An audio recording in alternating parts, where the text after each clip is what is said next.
ఓం నమః శివాయ. ఓం నమో నారాయణాయ. ఓం శ్రీ స్వర్ణాకర్షణ కాళభైరవాయ నమో నమః. నరదృష్టి నివారణ కాళభైరవాయ నమో నమః.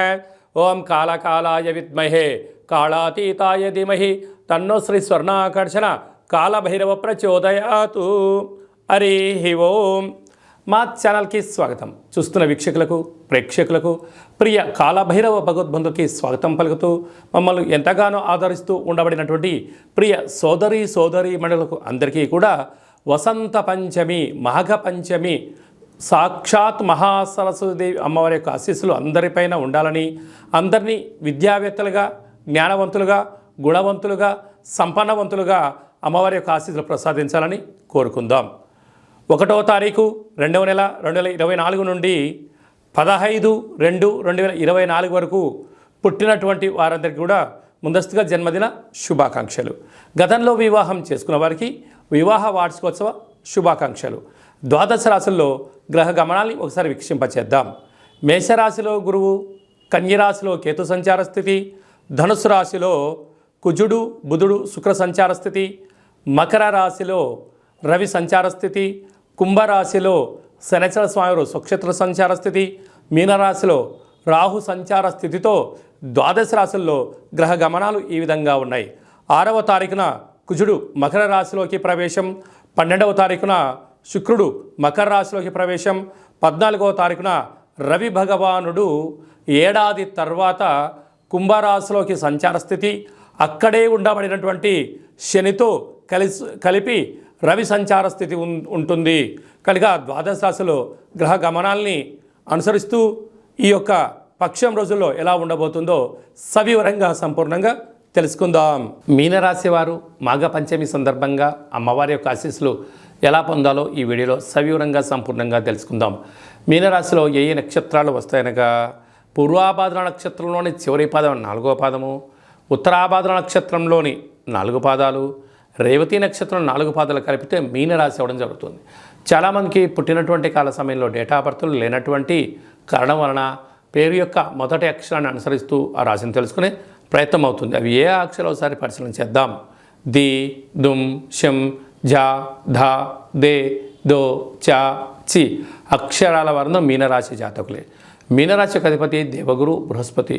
వీరికి ఒకవైపు ఏలనాటి శని ప్రారంభ సంచార స్థితిలో ఉండడం, ఈ పంచమి తిథి యందు అమ్మవారి ఆశీస్సులు ఎలా పొందగలగాలి అన్నట్లయితే పసుపు రంగుతో కూడుకున్నటువంటి గాజులు, పసుపు రంగుతో కూడుకున్నటువంటి పువ్వులు, శనగపప్పుతో కూడుకున్న పదార్థాన్ని, చక్కెర పొంగలి, పాయసం లాంటివి, భక్ష్యాలు లాంటివి అమ్మవారికి నైవేద్యంగా పెట్టి భక్తులకు ప్రసాదంగా పంచడం వలన విద్య, ఉద్యోగ, విదేశీయాన సకల ఆటంకాలు ఎలనాటి శని కూడా శని తీవ్రత తగ్గుతుందని చెప్పి గమనించాలి. రాశిలోనే రాహు సంచార స్థితి ఉండడం వలన చిన్న చిన్న విషయాలకు ఆందోళన తగదు. కనుక మీ జన్మ నక్షత్రం రోజున శనివారం రోజున అష్టమి తేదీ అందున కొత్త పనులకు శ్రీకారం చుట్టకపోవడం ఉత్తమోత్తం. ధనవాకు కుటుంబ స్థానంలో గురు సంచార స్థితి ఉండడం వలన దయచేసి అప్పులు ఇవ్వద్దు, అప్పులు తెచ్చుకోవద్దు. సొంతంగా ఉండబడిన వాటిని సొంత నాలెడ్జ్గా దాన్ని ముందుకు తీసుకెళ్లే ప్రయత్నం చేయండి. అప్పులు చేయడము, ఎవరి కోసం చేయడము, వేరే వాళ్ళు ఎవరో ఏదో చెప్తే చేస్తున్నారనే భావనకు మీరు దూరంగా ఉండగలిగితే మంచి కాలం మీ సొంతం అవుతుంది. సప్తమంలో కేతు సంచార స్థితి ఉండడంలా స్వతహాగా మీ దగ్గర జ్ఞానం ఉంది, ఐశ్వర్యం ఉంది, హార్డ్ వర్క్ చేసే మెంటాలిటీ ఉంది. కనుక పక్కవారి కోసం మీరు దయచేసి త్యాగాలు చేయొద్దు, ఊహాలోకంలో తేలిపోవద్దు. అలాగే రాజస్థాన్లో కుజశుక్ర సంచార స్థితి ఉండడం వలన కష్టపడి పనిచేసే వారికి ప్రమోషన్స్, విదేశీయానము, స్వగృహము, రాజయోగం మీ సొంతం కాబోతుంది. లాభస్థానంలో బుధాదిత్య రాజయోగం ఉండడం వల్ల ప్రభుత్వ అధికారులతో స్నేహ సంబంధాలు, వ్యాపారాలు, ప్రభుత్వ ఉద్యోగం ప్రయత్నం చేసేవారికి యోగదాయకం. వ్యయంలో శని సంచార స్థితి ఉండడం వలన చిన్న చిన్న విషయాలకు ఆందోళన తగదు. ధర్మ మార్గంగా ఉండండి, ఆధ్యాత్మికంగా ఉండండి. ఉన్నతమైన బంగారు భవిష్యత్తు జీవితానికి శ్రీకారం చుట్టండి. అలాగే జల వ్యాపారాలు, హోటల్ వ్యాపారాలు, సాఫ్ట్వేర్ ఉద్యోగస్తులు, యూట్యూబ్, వాట్సాప్, ఫేస్బుక్ నడిపించే వారు, జర్నలిస్టులకు చాలా మంచి కాలము అని చెప్పి గమనించాలి. ఫిబ్రవరి మాసంలో ప్రథమార్థంలో ముఖ్యమైనటువంటి పండుగల గురించి క్లుప్తంగా సవివరంగా సంపూర్ణంగా తెలుసుకుందాం. 3వ తారీఖున బహుళాష్టమి విశాఖ నక్షత్రము శనివారం సందర్భంగా, అలాగనే 9వ తారీఖు 2వ నెల 2024 పుష్యమాస అమావాస్య కళౌ వెంకటనాయక అనే వెంకటేశ్వర స్వామి యొక్క జన్మ నక్షత్రం అవ్వడం వలన శ్రీ క్షేత్రపాలక కాళభైరవ స్వామి వారి యొక్క పూజ అర్చన కాళభైరవ అష్టకం చదవడం వినడం యోగదాయకం అని చెప్పి గమనించగలగాలి. ఒక్కొక్క మాసంలో ఒక్కొక్క కాళభైరవుడు ఉంటాడు కనుక ఈ పుష్యమాసంలో శ్రీ క్షేత్రపాలక కాళభైరవ స్వామిని స్మరించడం, ధ్యానించడం, ఆరాధించడం, కాళభైరవ అష్టకాన్ని వినడం వలన అంటే ప్రతి ఇంట్లో ఒక పెద్ద ఆయన ఉంటాడు. ఆయన రక్షణ బాగుంటేనే ఇంట్లో వాళ్ళందరూ బాగుంటారు కనుక మనము మన కుటుంబ సభ్యులందరం కూడా క్షేమంగా లాభంగా ఆయురారోగ్యాలుగా ఉండగలగాలి అన్నట్లయితే శ్రీ క్షేత్రపాలక స్వామి వారి యొక్క స్మరణ, ఇంట్లో కూష్మాండ దీపము, కాళభైరవ స్వామి యొక్క సౌభాగ్య ముడుపును కట్టుకొని చేయడం వలన సర్వత్రా శుభం కలుగుతుంది. అలాగా మీకు ఇంట్లో చేసుకోలేనటువంటి వసతి లేనటువంటి వారందరూ ఈ కింది నెంబరు సంప్రదించినట్లయితే, మీ గోత్రనామాలు పంపించినట్లయితే మీకు వీడియో కాల్ ద్వారా మన యొక్క నరదృష్టి నివారణ కాళభైరవ స్వామి యొక్క దేవాలయంలో అర్చన, అభిషేకము, కూష్మాండ దీపము, హోమ కార్యక్రమంలో చేయించి స్వామి యొక్క ప్రసాదాన్ని మీకు కొరియర్ ద్వారా ఇంటికి పంపించడం కూడా జరుగుతుంది. అలాగనే మనకు 10వ తారీఖు నుంచి ఫిబ్రవరి 10వ తారీఖు నుంచి మాఘమాసం ప్రారంభము. శాస్త్రాల్లో మనకి ఏమని చెప్పారయ్యా అంటే ఆమాకావై ఆషాఢ, కార్తీక, మాఘ, వైశాఖ మాసములు అద్భుతమైనటువంటి ఆధ్యాత్మిక చింతనకు మంచి మాసాలు అని చెప్పుకోవడం జరుగుతుంది. కనుక మాఘమాసంలో పరమేశ్వరుడి యొక్క స్మరణ, స్వామివారి యొక్క దర్శనం, అభిషేకం వలన యోగం కలుగుతుందని చెప్పి గమనించగలగాలి.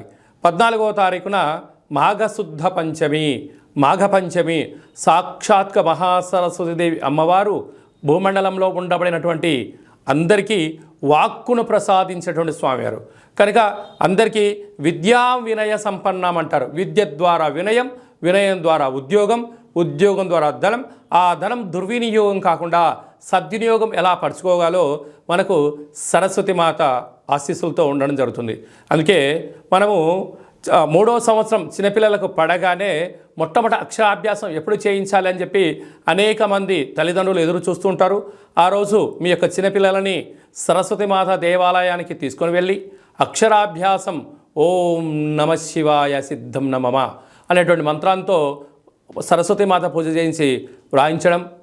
అలాగనే చదువుతూ ఉండబడిన విద్యార్థులందరూ కూడా బుక్స్లు, పెన్నులు, స్లేట్స్, ల్యాప్టాప్స్ ఈ ప్రస్తుత కాలమాన ప్రకారంగా ఆధునికంగా చదువుకునే ఏ వస్తువులైనా కూడా అమ్మవారి దగ్గర పెట్టి పూజ చేసి లేదంటే ఆ కుంకుమను తీసుకొని వచ్చి పూజ చేసుకోవడం వలన సంగీతము, సాహిత్యము, నృత్యము అనేక కార్యక్రమాల్లో విజయానికి అమ్మవారి యొక్క ఆశీస్సులు ఉంటాయని చెప్పి గమనించగలగాలి. ఆ రోజు వీలైనంత వరకు కూడా మనకు తెలుపు రంగు వస్త్రాలు ధరింపచేయడము, చక్కెర పొంగలి లాంటివి, పాయసంతో కూడుకున్నటువంటి దద్దోజనం లాంటివి నైవేద్యం అమ్మవారికి పెట్టి 10 మంది భక్తులకు ప్రసాదం పంచడం వలన అమ్మవారి యొక్క కృప కటాక్ష వీక్షణలు మన అందరిపైన ప్రసరిస్తాయని చెప్పి గమనించాలి. కనుక అదే కాకుండా ఈ యొక్క ఫిబ్రవరి నెలలో ఈ ప్రథమార్థం అంతనూ కూడా అద్భుతమైన విజయం ఇంకనూ సాధించగలగాలి అన్నట్లయితే ఈ యొక్క పాత్ర కంచు పాత్ర అంటారు. స్వర్ణాకర్షణ కాళభైరవ స్వామి వారి యొక్క అక్షయ పాత్ర. అక్షయము అనగా నశించబడినటువంటిది. కాళభైరుడు అనగా కాలాన్ని శాసింపజేసే శక్తి కేవలం కాళభైరుడికి మాత్రమే ఉంటుంది. కాళభైరవ స్వామివారు కాశీక్షేత్రంలో ఉండడము, కాశీక్షేత్రానికి క్షేత్రపాలకుడుగా ఉండడం జరుగుతుంది. అలాగే ఉజ్జయిని క్షేత్రంలో కూడా అక్కడ ప్రాంతానికి అంతడు ఆయనే తిరుగులేని చక్రవర్తి. అలాంటి ఆ కాళభైరవ స్వామి స్మరణ, ధ్యానము, అలాగా ఈ అక్షయ పాత్ర మన గృహంలో ఉంచుకొని ప్రతిరోజు ఉదయము సాయంత్రము మీరు పూజా కార్యక్రమం ముగించుకున్న తర్వాత 2 అగరబత్తులను తిప్పి ఈ యొక్క కర్ర సహాయం ద్వారా వీటిని ఇలా చిన్నగా శబ్దం చేసినట్లయితే ఓంకార శబ్దం రావడం జరుగుతుంది. అలాగా ఈ ఓంకార శబ్దాన్ని ఎలా సృష్టించాలన్నట్లయితే మనము గృహంలో ఇసురాయిని ఎలా తిప్పుతామో అలా చిన్నగా ఇక్కడ తిప్పగలిగినట్లయితే ఓంకార శబ్దం రావడం జరుగుతుంది. ఈ యొక్క శబ్ద తరంగాల ద్వారా మానవుని శరీరంలో ఉండబడినటువంటి మూలాధార, స్వధిష్టాన, మణిపూర్వక, విశుద్ధ, అనహత, ఆజ్ఞా చక్రాలు వికసింపచేసి గృహంలో ఉండబడినటువంటి నరదృష్టి, శత్రుదృష్టి, భూత, ప్రేత, పిచాచ, బ్రహ్మర, యక్షర, యమదూత, శాకిని, డాకిని, గ్రహ దోషాలు, తంత్ర ప్రయోగాలు, తాంత్రిక ప్రయోగాలు, నరదృష్టి దోషాలు తొలగిపోతాయని చెప్పి గమనించాలి. మరొక్కసారి శబ్దం చేసే ప్రయత్నం చేద్దాం.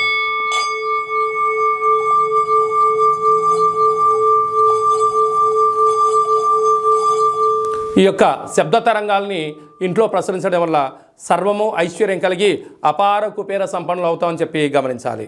ఈ యొక్క అక్షయ పాత్రతో పాటు ఒక కాళభైరవ స్వామి యొక్క పిరమిడ్ని, సౌభాగ్య ఒట్టిని, డాలర్ని, కంకణాన్ని, మీ యొక్క పేరు పైన 41 రోజులు కుష్మాండ దీపాన్ని, కాళభైరవ హోమాన్ని మీకు ప్రత్యక్ష ప్రసారంగా చూపించి స్వామి యొక్క ప్రసాదాన్ని మీకు అందజేయడం జరుగుతుంది. ఆసక్తి గలవారు ఈ కింది నెంబర్ని సంప్రదించవచ్చు. అలాగనే మీ వ్యక్తిగత జాతకం తెలుసుకోవాలనుకుంటున్నారా?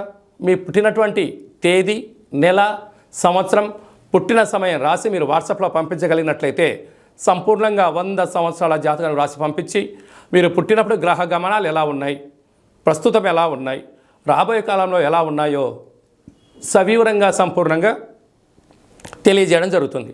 అలాగే డేటా బర్త్లు లేనటువంటి అనేక మందికి మీ పేరు మొదటి అక్షరాన్ని అనుసరిస్తూ గవళ ద్వారా అనగా రమణ శాస్త్రం ద్వారా భూత, భవిష్యత్, వర్తమానాన్ని కాళభైరవ ఉపాసన చేత తెలియజేయడం జరుగుతుంది.